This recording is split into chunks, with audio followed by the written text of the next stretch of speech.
Hello, this is a 2016 Ram ProMaster City. The radiator cracked on me yesterday and you can see it dripping right there.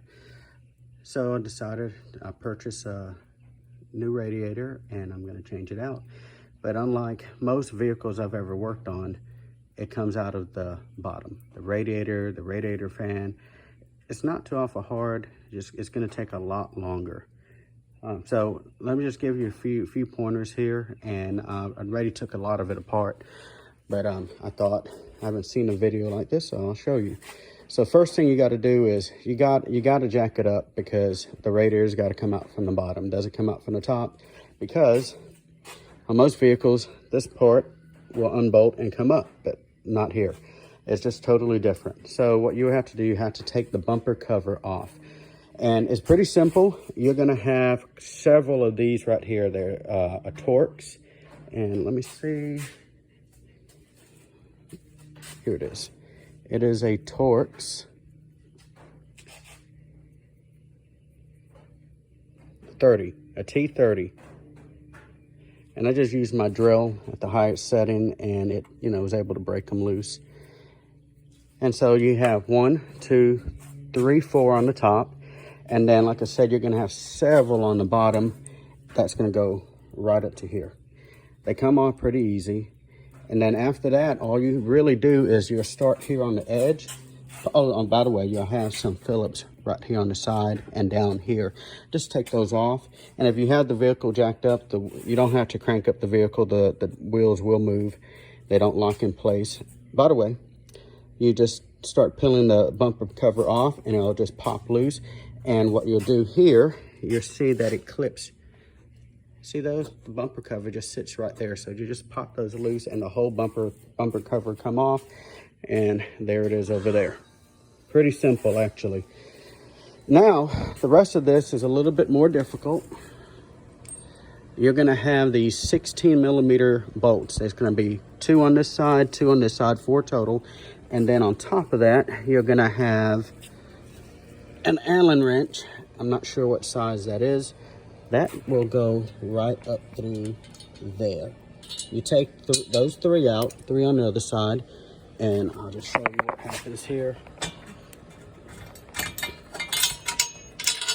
Just be ready to catch it.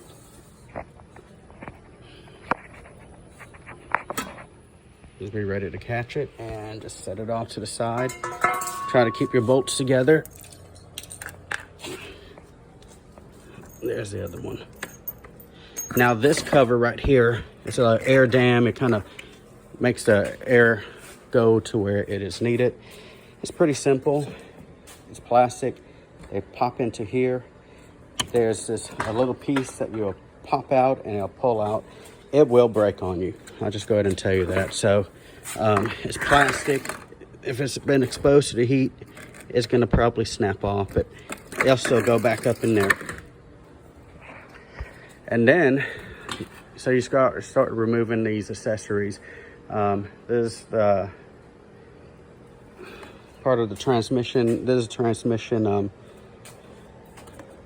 call it transmission radiator, the oil cooler. And there's 2 screws right up here.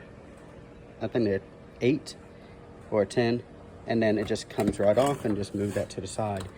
Then you'll notice the AC evaporator, it will just slide up in here, and you just loosen this and it'll just start popping out. Move that to the side. Then your radiator is what's left.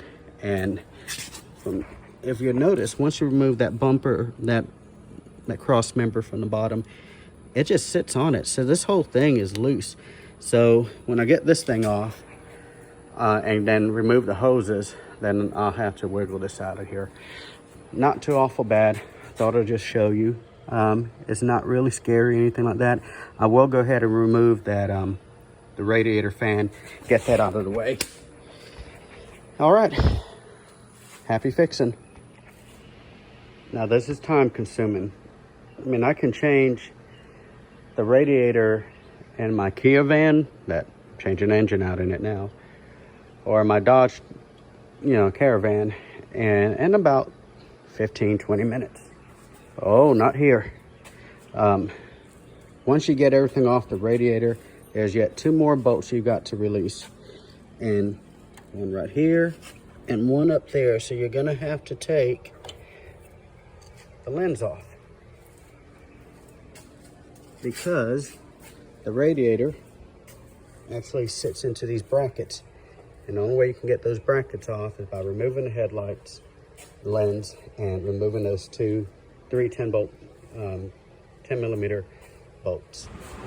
By the way, one thing I've noticed about this vehicle, it's not like your typical radiator hose that I've ever seen before. You know, most of them have the screw type clamp or the automotive hose clamps.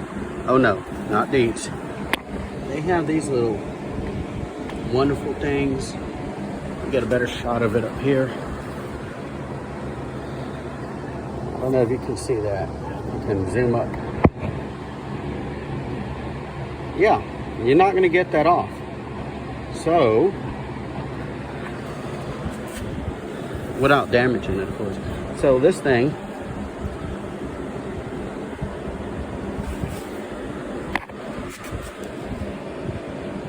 this sits something like this.